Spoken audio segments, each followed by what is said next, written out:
Thank you for watching or listening to this free podcast of the Young Turks. We want to make sure that you get some portion of the show every day, but if you want the full show, which is actually 5 segments, come become a member and support independent media as well. tytnetwork.com/join. Meanwhile, enjoy the free podcast. Welcome to the Young Turks. We got a great show ahead for you guys. Tons of stories. A Russian reporter mysteriously dies while slipping off a balcony. That case is amazing. I want to share that with you in a little bit, and how often opponents of Vladimir Putin or his oligarch friends in Russia wind up slipping off of balconies.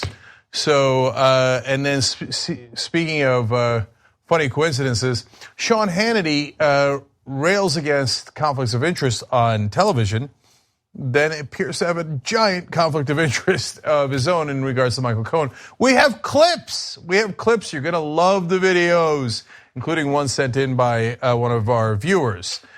So we appreciate that. Later in the program, Alex Jones sued, perhaps into oblivion, by the Sandy Hook parents. So that's a fascinating story. And then way later on, so this is the way it goes. We've got a 2-hour show, as you all know, Young Turks, 6 to 8 p.m. On Mondays, of course, it starts at 5:30 with Dan Rather. And then Rebel Headquarters, where I'm going to have some great progressive guests. And then the post came with Anna today. And then afterwards, I'm going to be interviewing today Amanda Marcotte. Buckle up, brace for impact.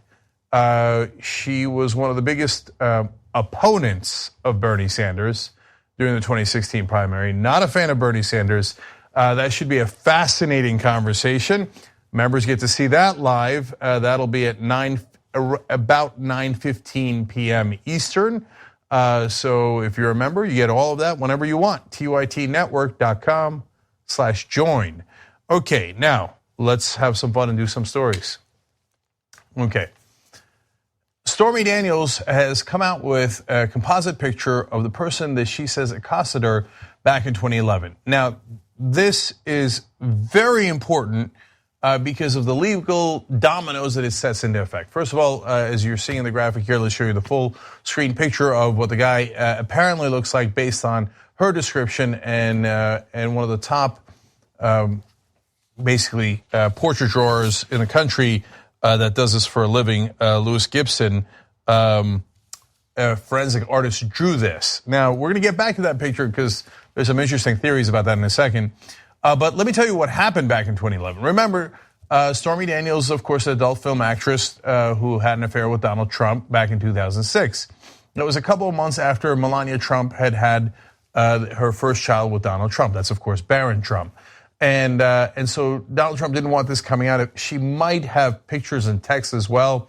Another reason why Donald Trump didn't want it coming out. We're not having a discussion as to whether it happened. It most clearly happened based on overwhelming evidence.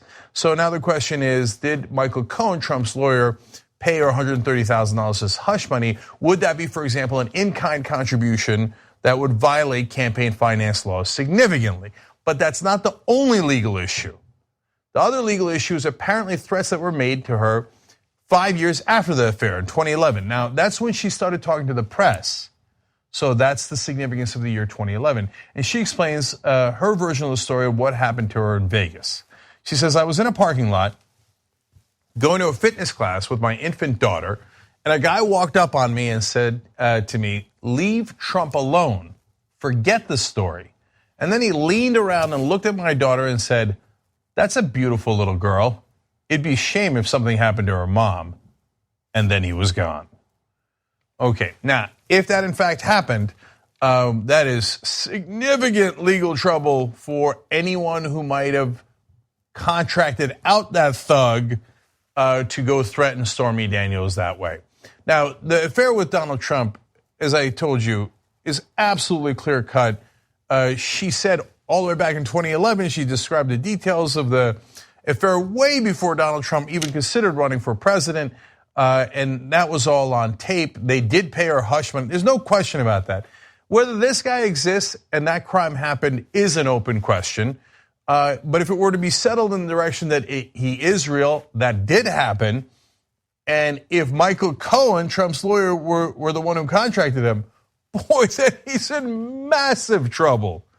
Not campaign finance kind of trouble, but, and by the way, that is very significant.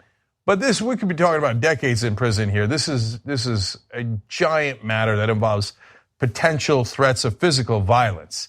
And if Michael Cohen's in that kind of trouble, well, who's the one guy he's got evidence on? And what kind of trouble does that put Donald Trump in?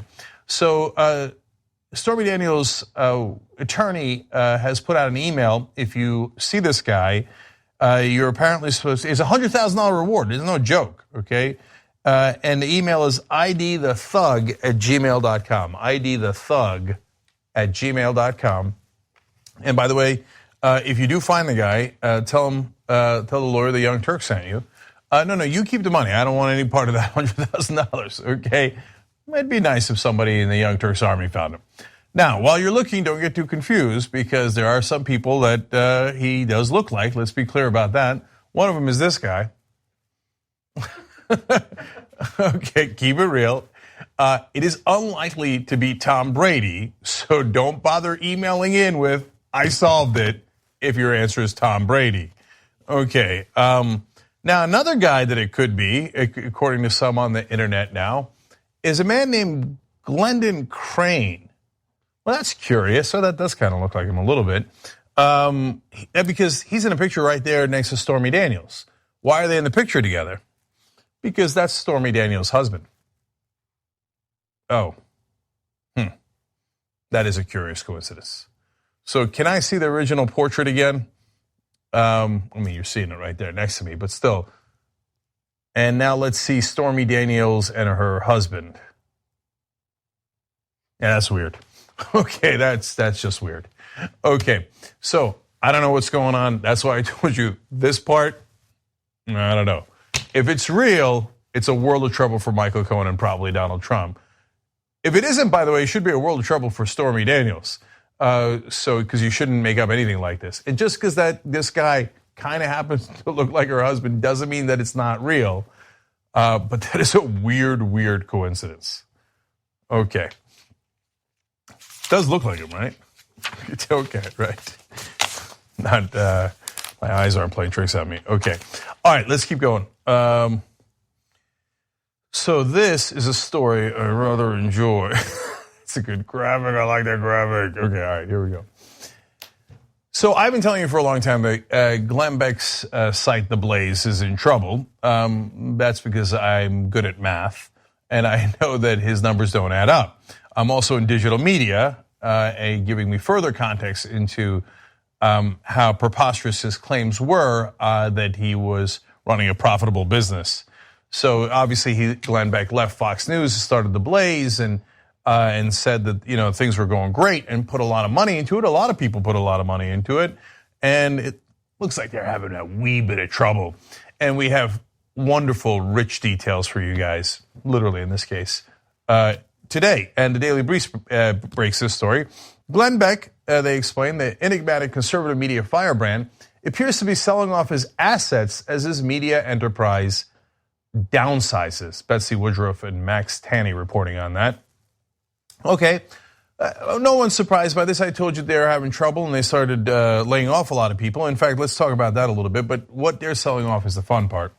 Earlier this year, Beck engaged in conversations with popular right-wing pundit Ben Shapiro to buy or partner with Beck's right-leaning news network, The Blaze, which has been hit with several rounds of massive layoffs over the past 3 years. Now, those layoffs are going to be very relevant in a second. Now, I don't know, if you're wondering how in the hell can Ben Shapiro afford The Blaze, as much of financial trouble they're in.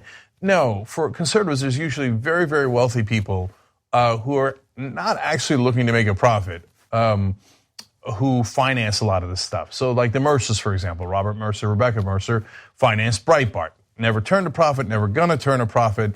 They're not in it for the capitalism, they're in it for the marketing and the propaganda.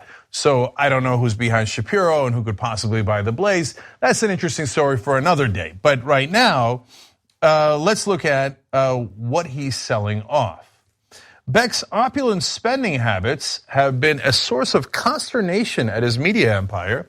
Employees at The Blaze previously lamented that Beck bought a Maybach sedan and kept his jet, his private jet, which was expensive to operate and maintain, you don't say, amid massive layoffs at the company in 2015. Oh, he's such a bad guy. All right, now let me show you what a Maybach looks like, in case you haven't seen it. And I haven't. I might have seen the outside, and that's rare. But I certainly haven't seen the inside, and that's a lovely looking car. I like that the base model starts at $168,000. Do you get leather seats with $168,000, or do you have to upgrade for that? Is it roll down windows, or is it power windows at $168,000?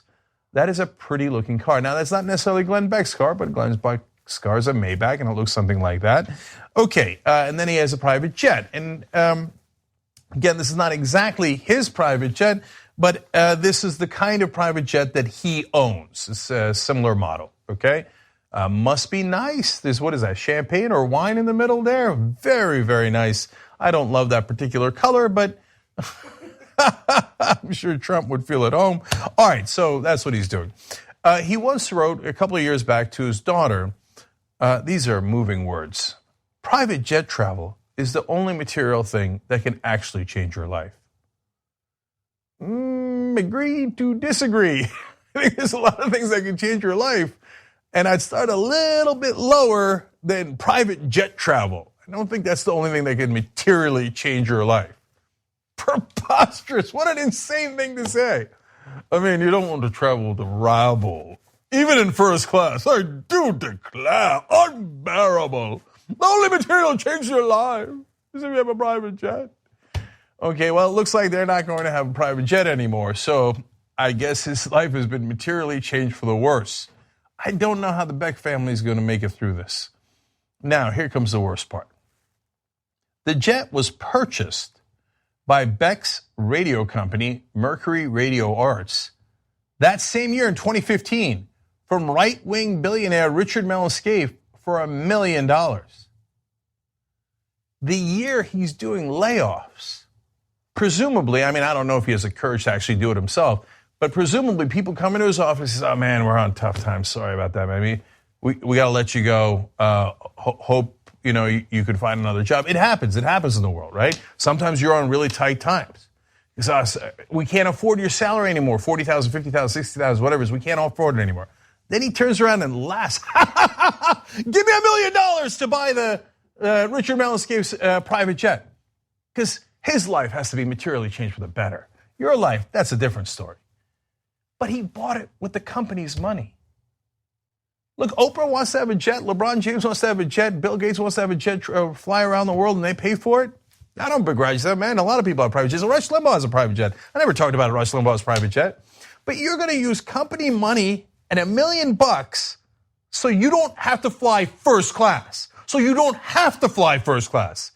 a private jet. Meanwhile, you're doing rounds of layoffs.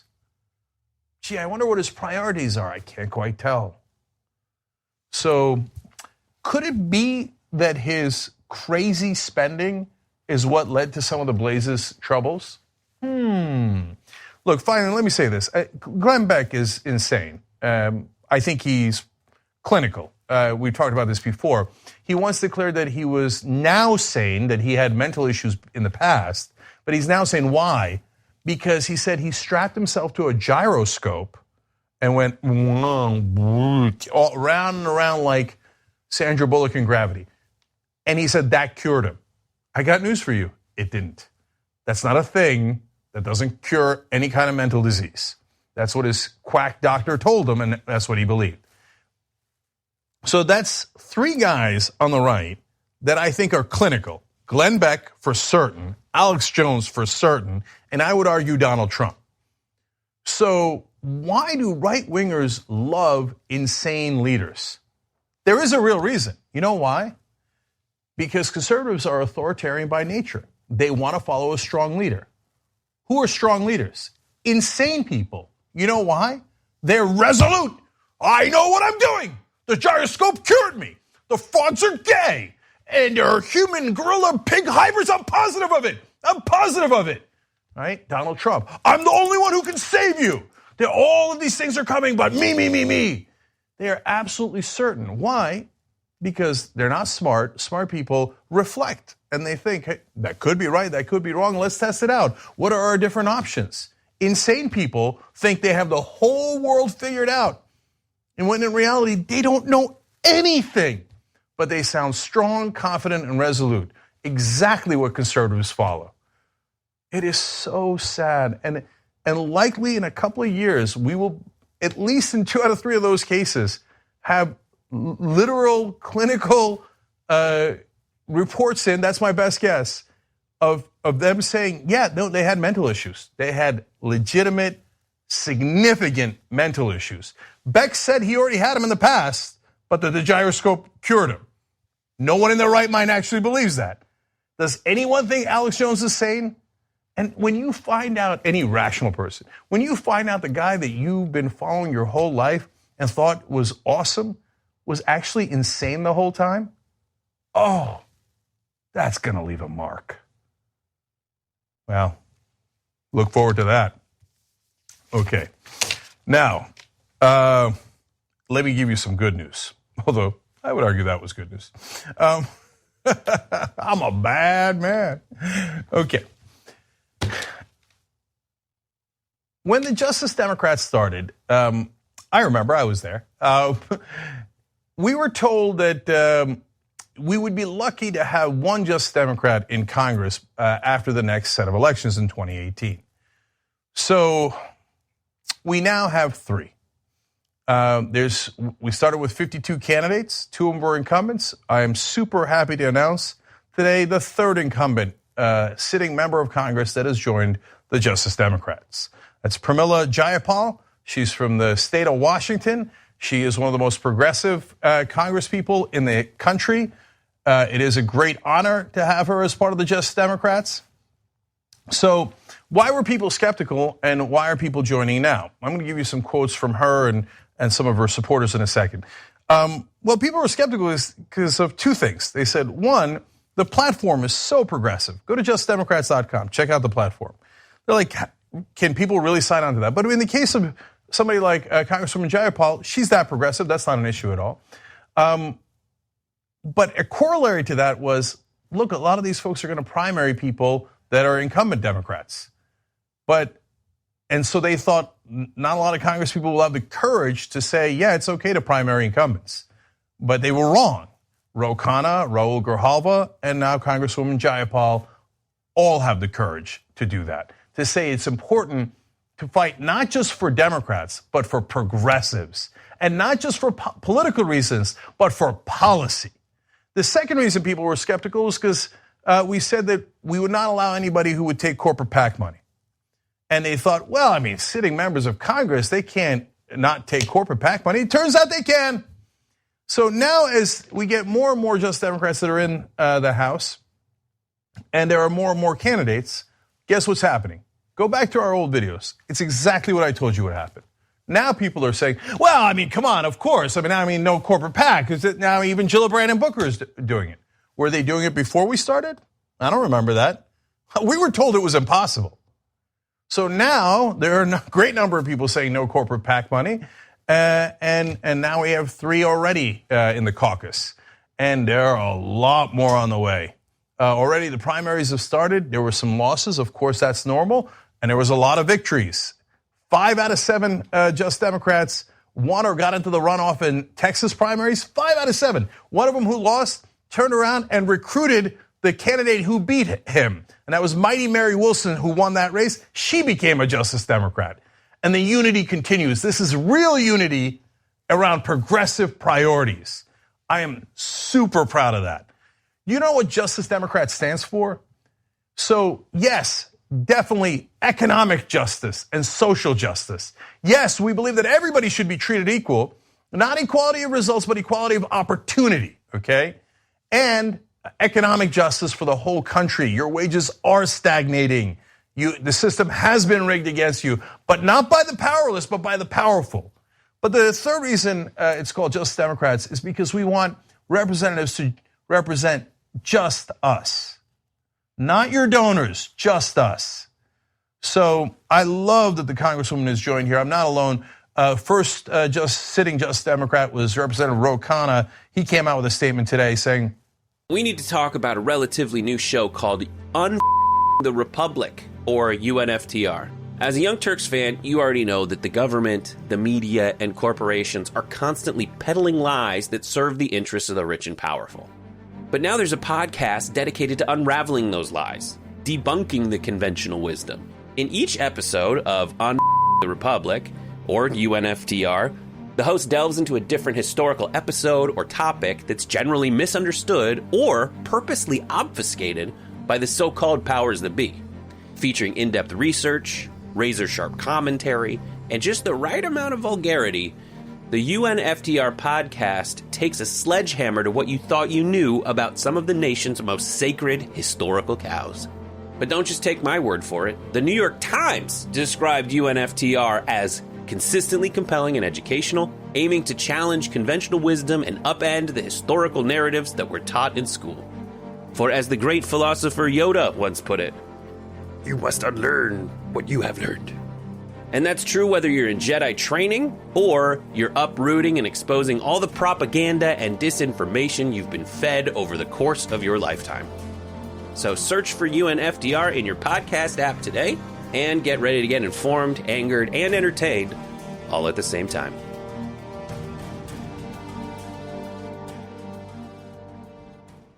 Pramila Jayapal is one of the most visionary progressives in the House of Representatives. She has been the most effective freshman on the social and civil rights issues of our time. It is an absolute honor to have her as a Justice Democrat. Congresswoman Jayapal says about joining the Justice Democrats, I'm proud to stand with the Justice Democrats and hundreds of thousands of their supporters who believe in a simple idea that Democrats can't just be an opposition party. We must be a proposition party. I love that quote.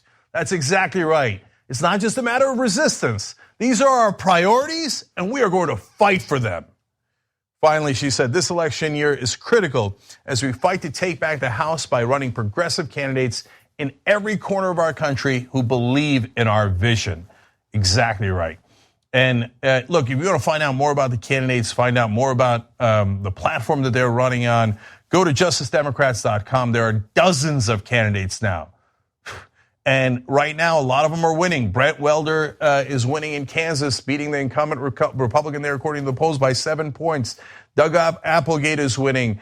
There are so many others that I've interviewed at Rebel headquarters. You can check out all those interviews at youtube.com/TYTpolitics. We'll have all the links down below. And I just want you guys to understand something. This movement is not about one person. It's about an idea that you could run uncorrupted candidates and they would be free to actually fight for you. And that's what's happening right now on the ground. And we've already got a caucus and we're gonna add a lot to it in 2018. But you gotta be part of that change. Because if you don't back these candidates, they're not taking corporate PAC money. They can't win without your support, whether you volunteer or you donate. Go look them up, see if there are any in your area. Go to justicedemocrats.com and then get in the fight. Get in the fight. So right now, I'm super happy that Congresswoman Jayapal is in the fight. She's a Justice Democrat. And now there are 3 and a lot more on the way. All right, we got to take a quick break here. When we come back, Sean Hannity. Sean, I'm coming for you. You're right in the middle of this podcast. We got another great segment coming up for you. If you'd like the full show, which is actually 5 segments, go to tytnetwork.com/join. You become a member, you support the show, you support independent media, and you get the whole 2-hour show ad-free every day. Let's go do it now.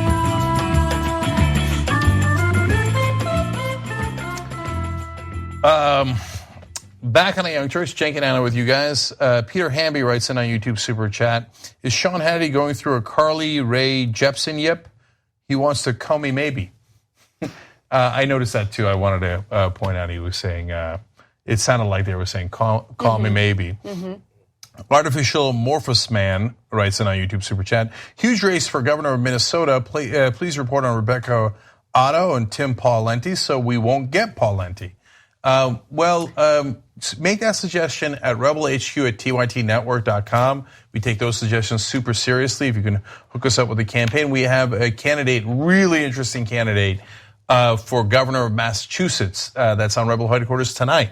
So check that out. And then later, the members will get to see live my interview with Amanda Marcotte.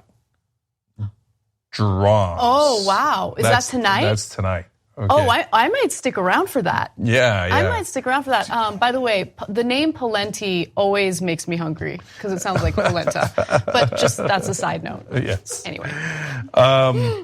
Okay, your mama writes in on Twitter, everyone knows investigators and whistleblowers in Russia are notoriously bad with balance and gravity. I Am Sock writes, since Stormy Daniels was threatened by Willem Dafoe. Yes, some people thought he looked like Tom Brady and some people thought he looked like Willem Dafoe. Dustin Sherlock says, today's the first TYT I've been able to watch for weeks. I feel like I just came back from the restroom at a movie. That's an interesting analogy. Like, he missed it. Like, yeah, he's got to rush back. So, okay, that's how I'm taking it. Wonderful.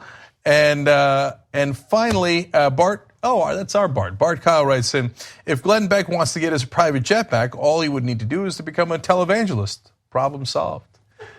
And he does have a lot of those religious tendencies and delusions of grandeur. So look for that next. That's not even that bad a prediction. All right. And by the way, if you want to become a member, check out the Amanda Marcotte interview as God knows what will happen. She was very opposed to Bernie Sanders. I don't know if you know this. I am for Bernie Sanders. So God knows what will happen. Check that out live. tytnetwork.com/join to become a member. All right, what's next, Anna? Before we get started with the stories I have prepared today, I wanted to issue a quick correction on a story that we did yesterday. We reported on a story involving teachers who are protesting or were protesting in the state of Kansas, and I inaccurately said that they were protesting for raises, which is not the case. They are specifically protesting in order to get the pension that was promised to them in their original contracts. Apparently, the state was attempting to, or is attempting to, shortchange them on their pensions, and they're not having it. So it is my mistake. They are not asking for raises, but I believe that if they were asking for raises, they deserve them. But that is not the case. Look, I mean, that's the sad state of affairs that we have because people are trying to frame it as them being greedy. So they're fighting back, saying we're not even asking for a raise. But there's nothing wrong with asking for a raise, especially when in so many of these states, you haven't gotten it for so long and teachers are so undervalued. But I made the same mistake, so let me just say that they make a great point that the pension's already in the contract. Right. So that shouldn't even be an open question. That was part of the contract you signed, and it wasn't a lucrative contract. And when we did the bank bailouts, they said, well, I mean, you got to give them a golden parachute. These executives who bankrupted the company, what are you going to do? Take away their multi-million-dollar bonus? Yeah. Yes, that's what we should have done because they bankrupted the place. The teachers in Kentucky didn't bankrupt the place. They did a wonderful job. And they're not asking for anything new. They're asking that you keep your promises. And I thought that Republicans were the party of personal responsibility and keeping their word. Yeah, right. And by the way, a lot of the teachers, it's Kentucky, a lot of teachers are Republican. They're just saying to Matt Bevin, the governor, for God's sake, give us what you said we were going to get, and it ain't that much. Exactly. So I want to thank the teachers in Kansas who reached out to us and I'm sorry, that was Kentucky. Ironic. I apologize. The teachers in Kentucky who did reach out to us and told us what the reality was. That we didn't intentionally misreport. We made a mistake. So, all right. With that said, let's move on to some other stuff that's going on in the news. Police officials in Sacramento, California have released new footage involving the shooting and the death of Stephon Clark. He was the unarmed young black man who was shot and killed because police had mistook him for an individual who was burglarizing cars. Now, we had seen surveillance of this prior to what the police had released, but currently we have 23 in-car camera videos and 28 body camera videos. This is all an attempt to be as transparent as possible with the community. Obviously, we can't show you all those videos, but we did find some of the more relevant components. Now, one of the things that the police officials are investigating is whether or not the cops waited too long to issue CPR after shooting Stephon Clark. They waited about 5 minutes. According to reports, officers waited about 5 minutes before attempting life-saving CPR. They also had handcuffed him prior to doing CPR. Now, according to reports, they approached him as soon as was safely practical. By the way, this is from a police training expert. From what I am seeing and hearing, the officers, in my opinion, exercised good tactical decision-making. I read you that quote because, again, it comes from a police training expert and gives you a sense of how these police are trained. Now, with that said, I want to show you a series of videos. Let's take a look at the first one. This essentially shows them waiting after shooting and killing Stephon Clark. Let's call it. Hey, and see if he's can you okay. hear us? Police department, can you hear us? We need to know if you're okay. We need to get you medics, but we can't go over there to get you help unless we know you don't have a weapon. Hey, you guys, are you good right here? I'm good here. Yeah. All right, you guys, I'm gonna go give the correct address for this place.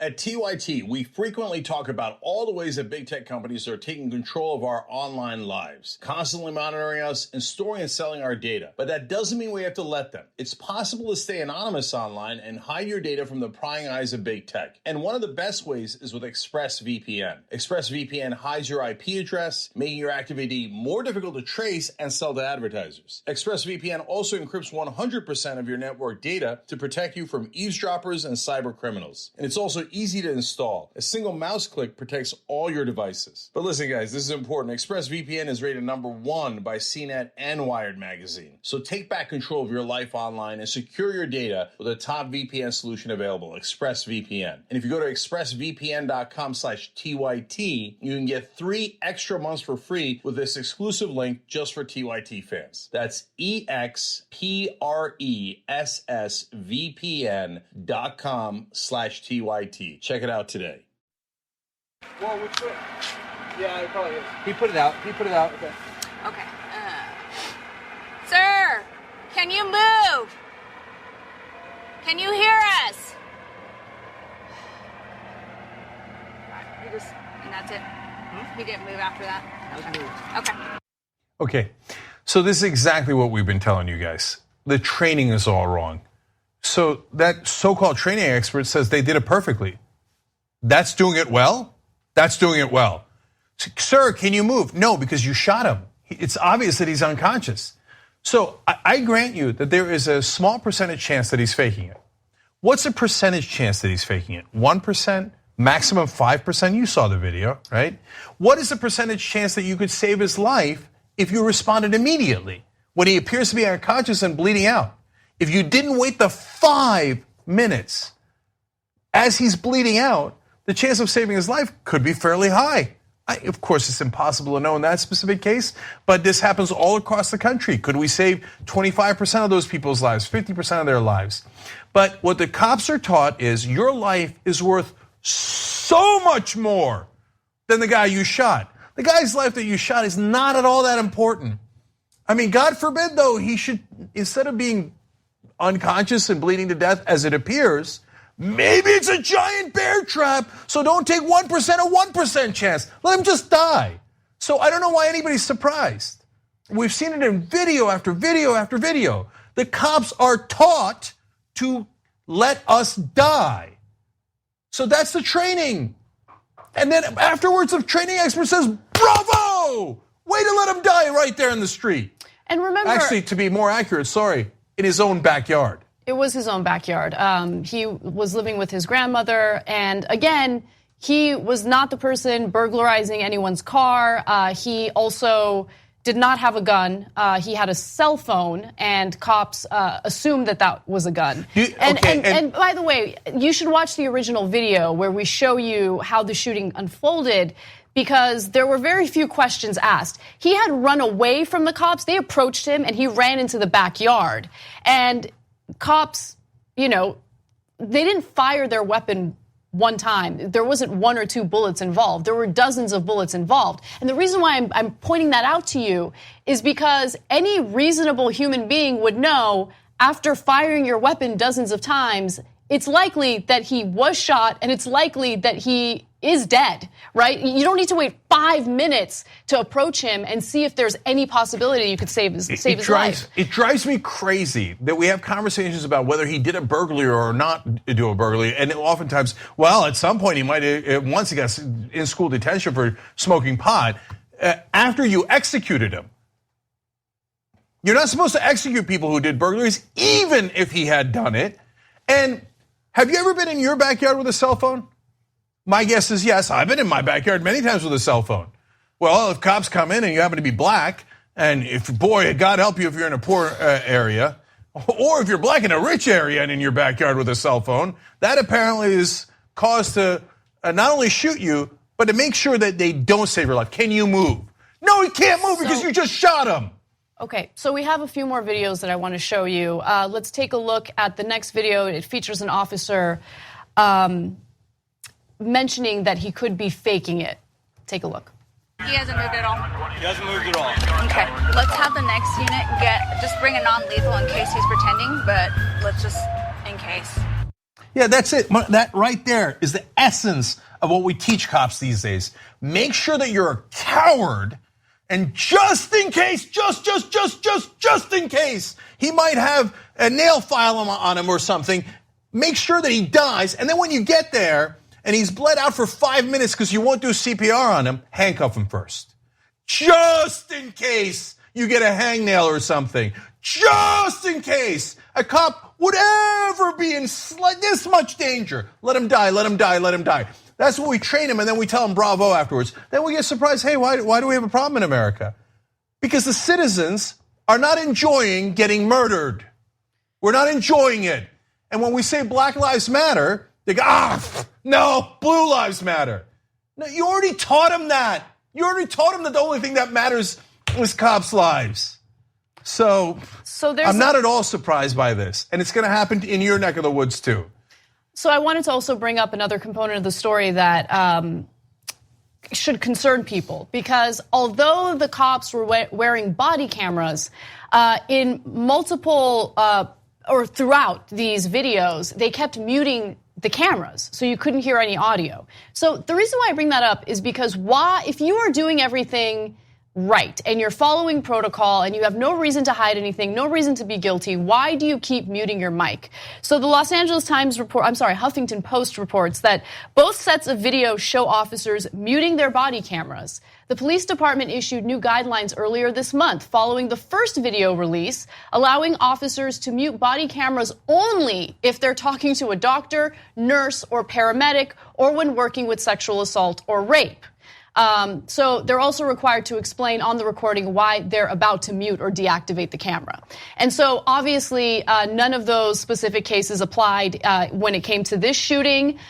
This new policy occurred after this shooting because I'm guessing the police department realized, well, they're muting their cameras. This is a problem. People are going to be suspicious about that. Look, we're dehumanizing the cops too. So a normal human being rushes in to save that guy. But we train them to not have normal human reaction. We train them that that's not a person there. Don't worry about it. Don't worry about it. God forbid that anything should happen to you. That guy's life is not at all important. So let him die, let him bleed, let him bleed, let him bleed, and then go handcuff him to add insult to injury. And keep yelling, hey, are you okay? Are you okay? Look, I'm not saying that those cops there were particularly cruel or terrible people. I'm not saying that cops are by definition natural cowards. Of course not, they're human beings. We train it into them. We train fear into them. We train them to be cowards, and we train them to not have human reactions. We train them to not care about our lives. That is deeply concerning. There are cops everywhere. They're supposed to protect us. Instead, they have been taught to not give a damn about our lives. I've said it before, it's a society thing, right? Sorry, Anna. Cops are members of society. Then they go to work and put on the bulletproof vest and the hat and the gun and all the equipment, and then they're cops. So our whole society, we did those studies, I feel like this is deja vu. We did the studies about how teachers punish a kid in second grade. If it's a black kid, they think that they see them as like a 13-year-old or something like that. So then when cops who are just other parts of society shoot people, they go, well, he must be pretending because, he's black. He's got these superpowers. They're stronger than the normal human being. So if I shoot him 12 times, he's just not dead yet because they're superpowers. They're these creatures that just, they're so strong, they scare me every day I walk. The lady in Starbucks that called cops on the guys that are sitting there waiting for a friend. She's a lady in Starbucks. If she was became a cop, she'd just be another lady that used to work at Starbucks that became a cop that was given a gun to continue with the same thought process that they must be a threat because they're sitting here. So it's a problem with society, and becoming a cop gives you this extra authority to then apply lethal force to the situation that you were already afraid of before you ever became a cop. Of course, I'm generalizing for all cops, but you know that already. I shouldn't have to keep saying that. Well, first of all, studies bear out that that is the reaction of most people in America, let alone cops. But specifically, there was a study that we reported on where they show cops pictures of in what appear to be like real life situations. They're doing it, obviously a model, and they shoot black guys quicker and more often than they shoot white people. So they were simulating certain scenarios, and then the cops would react. If they saw what appeared to be a black guy, they shoot him more and they shoot him quicker. I think something that we, as a country, underestimate is how much we've allowed the portrayals of certain groups of people to really seep into our heads. And it's, for a lot of us, it's subconscious, right? And so when we talk about bias, that's what we're talking about. It's not even necessarily that, everyone is, they have bad intent, everyone's racist. That's not the case. I think that mass media has portrayed people in certain ways for so long that it's kind of ingrained in the way that we think of different groups of people. So for instance, the whole thing that happened at Starbucks last week with the two black men who had 911 called on them simply because they were waiting at a Starbucks. I wrote about that on social media, and I talked about it in my own context, how I've never been harassed in that way. And multiple people were like, it has nothing to do with race. It has everything to do with the fact that you're a pretty and attractive woman, and so people are always going to treat you differently. Okay, but no, that's not true, because not everyone working at Starbucks is a straight man. There are all sorts of people that work at Starbucks, and beauty is in the eye of the beholder. So yes, attractive people do get some advantages, but there is a problem with the way we perceive people based on their physical appearance, on their race. I am not portrayed as a threat ever in the media, whereas black people are time and time again. And I think that unfortunately leads to the certain biases that we have. That's all I really wanted to say. I'm going to say one last quick thing here. For decades, one of the culprits that we don't talk about nearly enough, local news, have chosen to feature one minority after another. And it's why it drove ratings, because people were afraid of them. Even if there were more crimes that involved white suspects, they wouldn't show it on local news as much. Why? Because, that looks like that's your neighbor Bob or your cousin Susie, so that doesn't drive enough fear and it doesn't drive enough ratings. But they see a minority, especially if they were in non-minority neighborhoods, that would lead the news every time. And so what happened? They brainwashed the country. So there was already enormous brainwashing from hundreds of years of slavery, Jim Crow, civil rights era, all that stuff. And then local news came in and poisoned our culture. Well, black man, danger, danger, danger. And people ate that up, and they got some temporary good ratings out of it. I despise local news. It's just nothing but a pure heap of trash. And all they do is sensationalize crap, and they poison our culture while at it. So I disagree with you a little bit. Yes, there's definitely a lot of what you just mentioned going on, but there's also a lot of important reporting happening on a local level. So I don't want to... Almost never on television. Well, lately that's definitely the case. But anyway, okay. There's some great local print reporters. Good luck trying to find a good investigative story on television. Okay, we got to take a break, guys. Bernie Sanders has a new bill. Unsurprisingly, it actually stands up for the average American. It actually goes to the core of the problem. Unsurprisingly, he has no Democratic co-sponsors. Thanks for watching or listening to this free version of the Young Turks podcast. You know that the full show is at tytnetwork.com/join. If you become a member, you get the full show ad-free. We love you for watching or listening either way. There's going to be a new free podcast tomorrow. You can keep on doing that. But if you want to get the full show ad-free, tytnetwork.com/join. Thanks for listening to the full episode of The Young Turks. Support our work, listen ad-free, access members-only bonus content, and more by subscribing to Apple Podcasts at apple.co/TYT. I'm your host, Cenk Uygur, and I'll see you soon.